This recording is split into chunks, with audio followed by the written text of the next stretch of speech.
Alright, hello, and welcome back to another episode of Higurashi When They Cry, Chapter 2. Let's get back into it. Today was Saturday, so school ended in the blink of an eye. It really felt good to go home with the sun so high in the sky. On any other day, our club would have been up to mischief during our ample after-school time. But today, Rika-chan had a rehearsal for tomorrow's Watanagashi to go to. How's that going, Rika-chan? Do you have it down in practice? I'll try harder than last year. You were so exhausted and sweaty after last year's ceremony. She'll look far more fit for the role this year. Please look forward to the fruits of her training. The Watanagashi festival everyone had been talking about was tomorrow, wasn't it? The festival being in June felt a little early to me, but the onset of summer came quickly this year, so it fit the image of a summer festival pretty well. Okay, we'll be off then. Look forward to tomorrow. Good day to you all. Satoko and Rika-chan waved to us energetically, then left. You know, I never asked this. Where is the festival happening anyway? I don't remember there being anywhere around here that seems suited for hosting one. They do it at the Furude Shrine. We went there for a walk one day, remember? It was that place with a really good view. Oh, right, I remember. It was a shrine all the way up on the top of that hill, wasn't there? It seemed far too grand for Hinamizawa. There's a great meeting hall in the shrine, too. The older people get together there and sing karaoke, or practice calligraphy from time to time. It's more like a recreational facility than a simple shrine. I see. I guess it makes sense that it looks so grand then. Michan, is your family going to help set up today? Yep, we have male hands for that. Most of our relatives come from town to help. Male hands, huh? Well, I mean, I have nothing to do at home today, so... Would it be a problem if I squirm my way in there to help out too? Huh? You want to help us, Kei-chan? Not if it'll bother you at all. I was just kind of interested. We had bond dances and other festivals in the town I used to live in, but I didn't even know where they took place, much less wanted to help.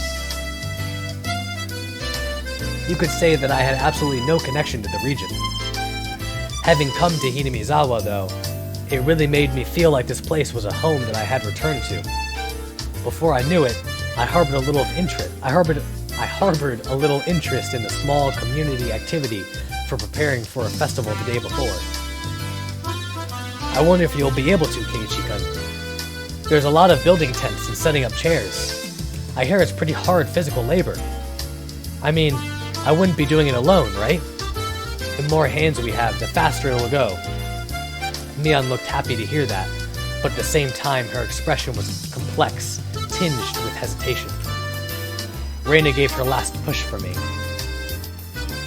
It's decided then.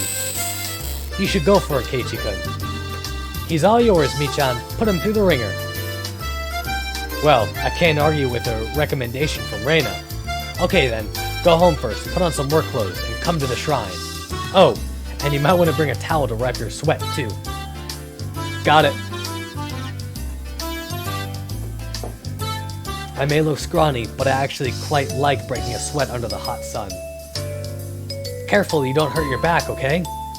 Right, enough my old man spiel. I'll go to the shrine too as soon as I've changed. Michan, you do your best too. Bye-bye! Mion waved vigorously to us and left. As far as I could tell from her gallant, retreating figure, she seemed to have recovered from the weak state she had yesterday. Girls are quick to get over things. Michan is already fine. Right. Her switching back to normal so cleanly really makes it easy for me to talk to her. It was kind of funny though, wasn't it? Kind of like Cinderella. Like you can't meet her anymore once the magic wears off. Reina began to giggle a fair bit in amusement. Did she like this sort of thing?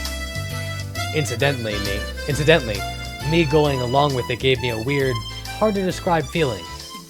Did I turn myself into a plaything? Or did they do it for me? If you think it's so funny, then you should try pretending to be a different Reina, too.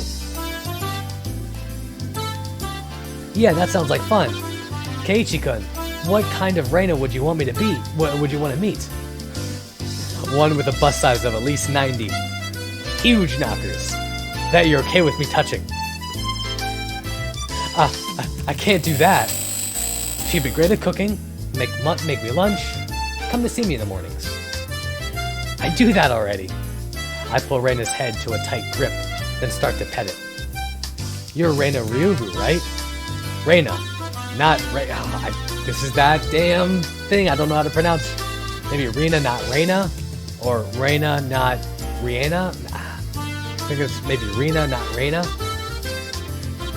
So you just stay Reina forever, got it? Thanks. Have fun helping set up the festival. You got it. Let's meet up tomorrow. I got changed right away and slinging a towel around my neck like Mion suggested, I set off for the shrine.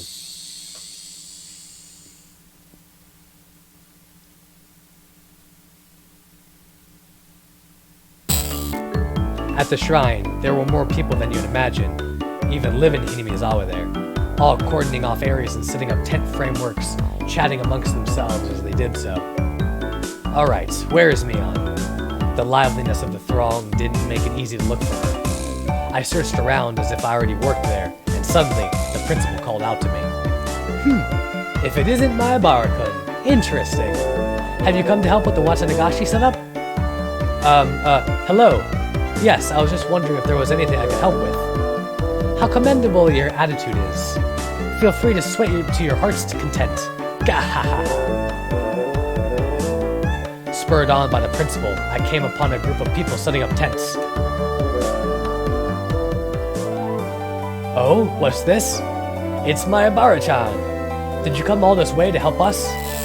I hadn't found Mion yet, but I supposed I'd just get in her way if I ran into her. Yeah, I'm here to help. Just tell me where you need me. You, young ones, have all the vitality. Here, grab some work gloves. Ever built a tent before? No, never. Delighting in teaching a new skill to someone younger, plenty of people happily taught me all sorts of things. Okay, kid, go inside the tent and tie up just the cords for the top. After that, we'll stand it up and tie the rest of them. Butterfly knots are okay, right? There and there. All done? We're standing it up. 1, 2, 3. What was once nothing more than a collapsed tent was raised on 4 splendid legs before my eyes in mere moments. Whoa. Seeing it put together like this is actually pretty moving. Come on, no time to stare and wonder. We've got a lot more to do. We packed the tents into the truck, so go get them from there. They're heavy, so take some with you. Nah, I'm good. I may look scrawny, but I'm actually pretty strong. Whoa! They look light enough, so I thought they were, but they were heavy. That's why I told you to have someone help. Come on, said the man, lifting it up with a grunt and taking it under his arm. Either I'm weak, or these old guys all have superhuman strength. Let's go, you're the youngest one here, so we're gonna make you sweat for it. Do your best. Beer after work is the best, it is indeed. I'm a minor. Sweat dripped from my body. I had been fully and completely absorbed in helping them. I would never have thought the cold barley tea from the Women's Society could taste this delicious. You're so young. Make sure you drink a lot. Thank you. It was then that I realized a crowd had formed near the shrine a ways off. When I took a closer look, I saw a girl dressed in shrine maiden garb and a handful of old men looking like they were preparing for the ceremony together. Is that Rika-chan? Hey, Rika-chan! Do your best! I shouted and it seemed like she heard me. Rika-chan, positively exploding with vitality, answered with a smile. The older guys with me watched Rika-chan as well with distant gazes. Rika-chan was doing a great job. She seems far more used to this than she did last year. The old lady who gave me the tea clasped what she looked like prayer beads in her hands and said, "Rika-sama, we thank you, we thank you." And just like that, began to respectfully pray to her. Huh? I just remembered that they called it the Furude Shrine. Wasn't Rika-chan's full name Rika Furude? The man standing next to me answered my question. That's right, Rika-chama's Furude clan is ancient and honorable, and has worshipped Oyashiro-sama for generations. Huh? I'd always gotten the feeling she wasn't quite your average person, but it turned out she was from an esteemed family. After her father, who was the shrine priest, died the year before last, she's really been doing her best to learn the rituals. I wish the priest could have been here to see how wonderfully she's grown up. What? Rika-chan's father passed away. Okay, break time is over. Let's get to the chairs. We're not using back to the gym in Okinomiya. Once again, can never say that. I'm sorry for the mispronunciation. Maki-san, pull the truck around here and take a few people with you. Alright, my Barakun, let's get to work on one last job. Yeah. You're gonna make me do more work? I can't tell if they know I'm a minor or not, but the older men all cheer me on, encouraging me to do my best. Oh! Hold on. To do my best, and that the beer will be great. Kei-chan working hard, I see. I passed by Mion. She was carrying a big cardboard box. It looked like she was right in the middle of working as well. Judging by the sweat seeping into her shirt, it seemed I wasn't the only one with his hands full. Yeah, I'm working my ass off. You work hard too. The beer's gonna be great. We were worked to the bone until the sun began to set, and it started cooling off.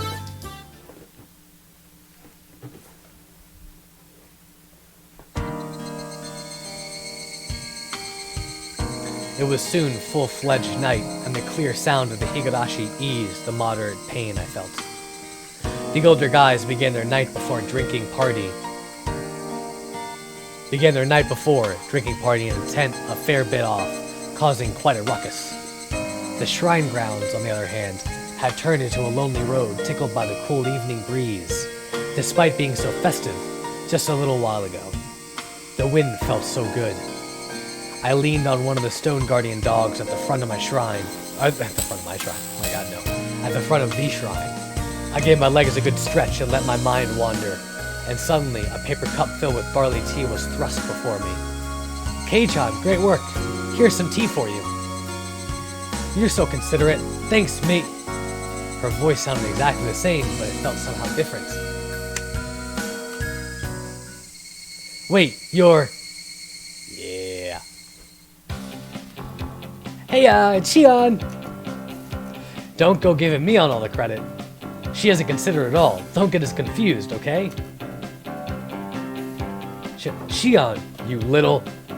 Now that I've caught you, you're not getting away. It was your mistake, Kei-chan. I've never said I was anyone other than Shion. Ugh, I guess I can't argue with that. Hehe. That's right. You're no match for my older sister, so I can't let you be a match for me either. Anyway, your tea. It's going to get warm.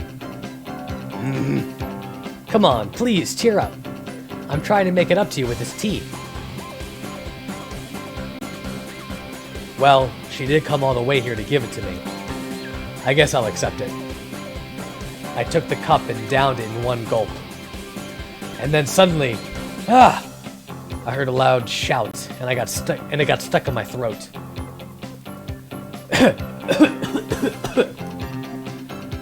Which one is it this time? Is it the real Mion? Shion? Why are you hanging out with Kei-chan again?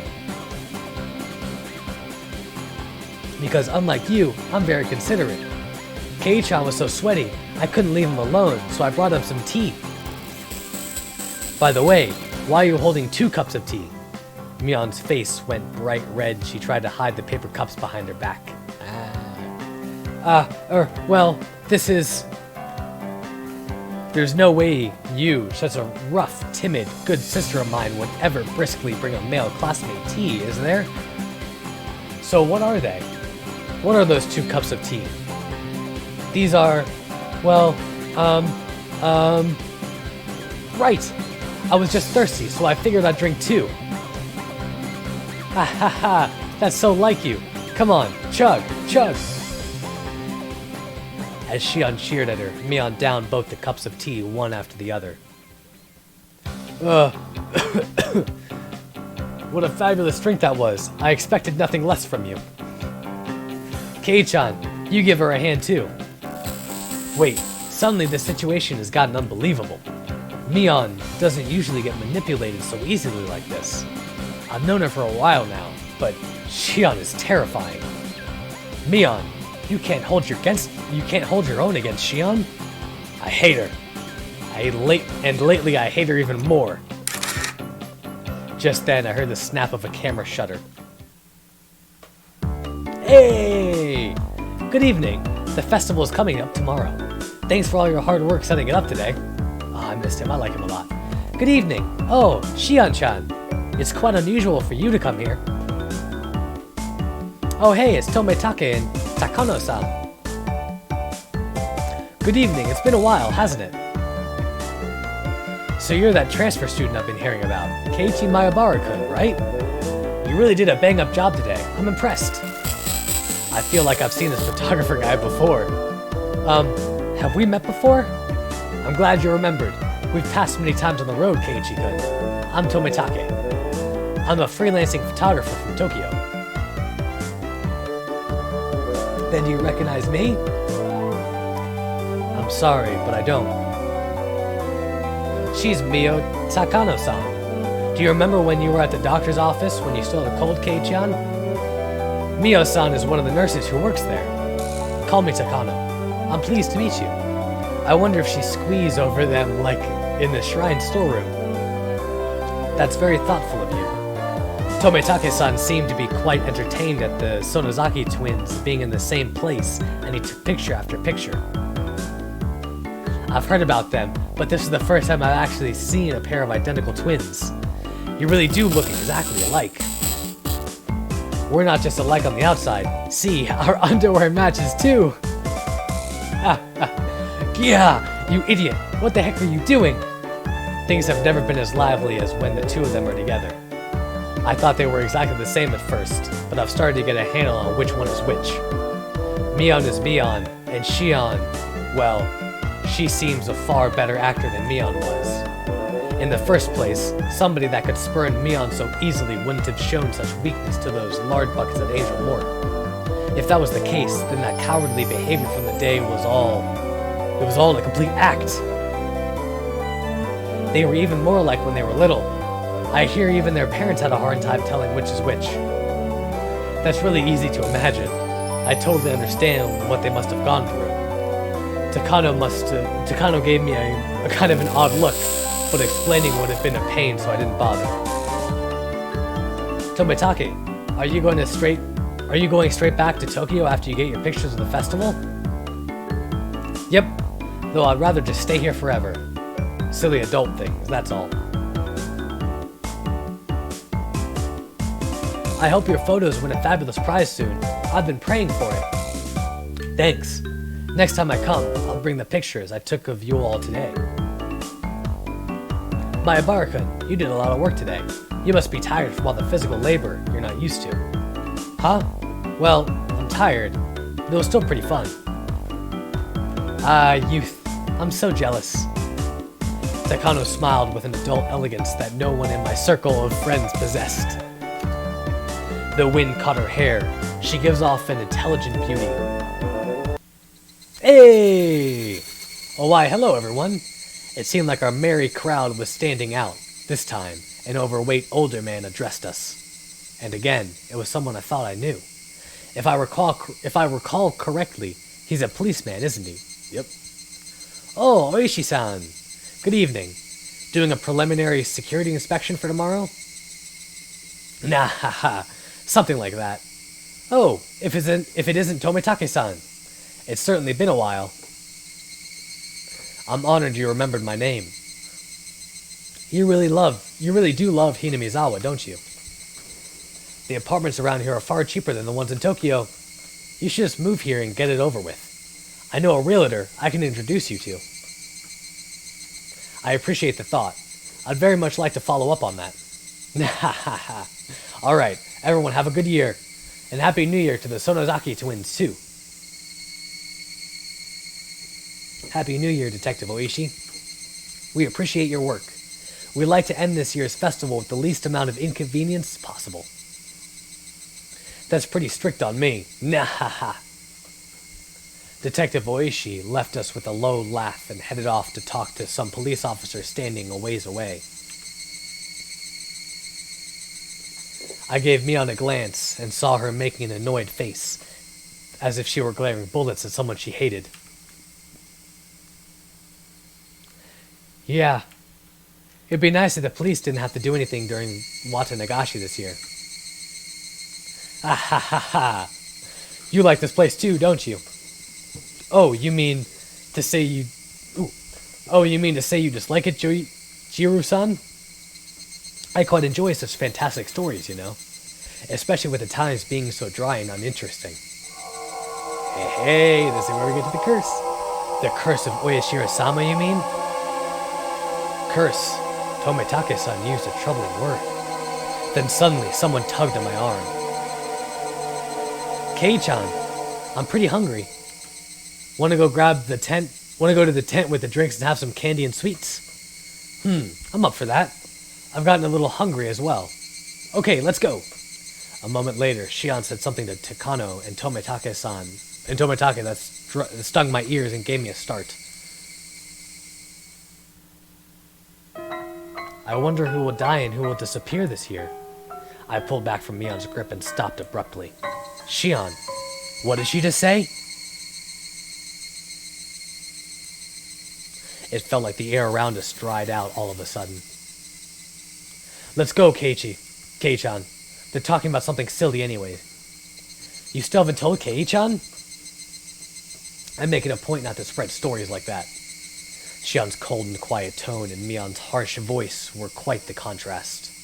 Hey, wait, hold on, what are you talking about? If you know something, then tell me. It doesn't feel right being the only one left out, you know. I don't understand this. Someone explain it to me. However, Mion didn't seem to be at all willing to grant my request. She squeezed my hand in hers a bit, but when she realized I would hold my ground on this topic, she let go. I'm gonna go to the drinking tent first then. If you don't come soon, Kei-chan, there won't be any left for you. I get it already. I'll be there soon. Mion left, trotting towards a particularly noisy tent on the other side of the shrine grounds. Before she got there, she stopped and turned back around. I showed no signs of going after her, though, so she ran off. I could tell you if you haven't heard, I suppose. But it might be smarter not to ask, and go with her to eat dessert. Hey now, you already got my full attention here. I'm not going to leave without asking at this point. I think Kei-chan has the right to hear this too. My sister was just stealing that from you. Shion's voice was bristling with thorns, as if somehow blaming Mion. What on earth are you talking about? I don't really like people acting so self-important. Takano-san, realizing how prepared I was, looked across the group. After confirming that there were no objections, she opened her mouth. Do you believe in curses, Maebara-kun? Curses? I think they're interesting, but I don't really... I felt their cynical stares and winced.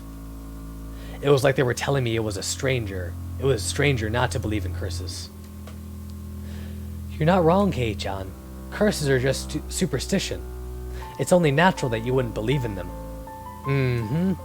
Besides, you can take all the time you need to decide whether to believe in curses after you've heard us through, said Takano-san, giving a little smile. They're trying to scare me. At least, that's what it feels like. Alright, I'll start. Keiichi-kun, do you know about the Hinamizawa Dam project? Oh yeah, the other day at Angel Mort, Shion, or Mion rather, told me all about it. You mean the plan for the giant dam that would flood all of Hinamizawa, right? That's right. Residents of the town banded together to fight it, and a fierce battle with the government unfolded. I've heard that too.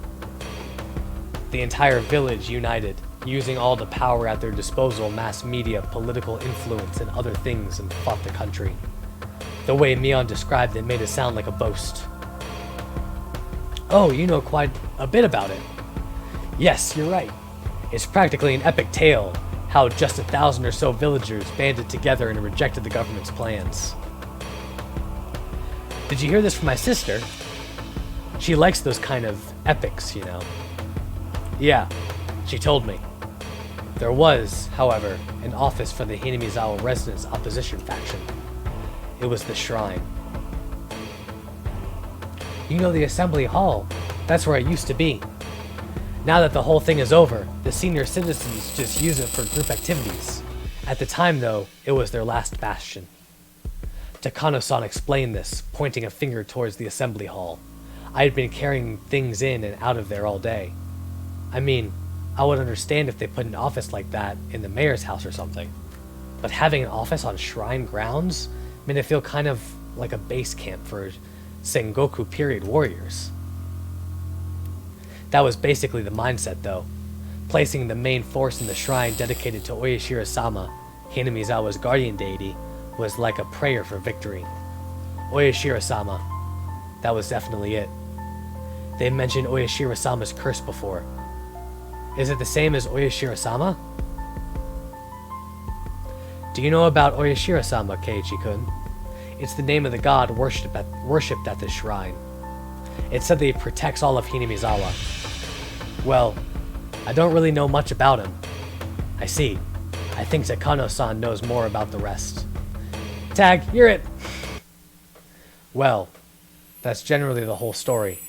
Oyashiro-sama is the ancient god passed down in Hinamizawa, and the villagers say he has been protecting this sanctuary from the poison of the outside world. And with that, that's where we're going to end this episode, because it seems like we're about to do a lot of deep dive into backstory. So, hope you guys have enjoyed. Thank you for liking, commenting, subscribing, and I will see you in the next one. Peace!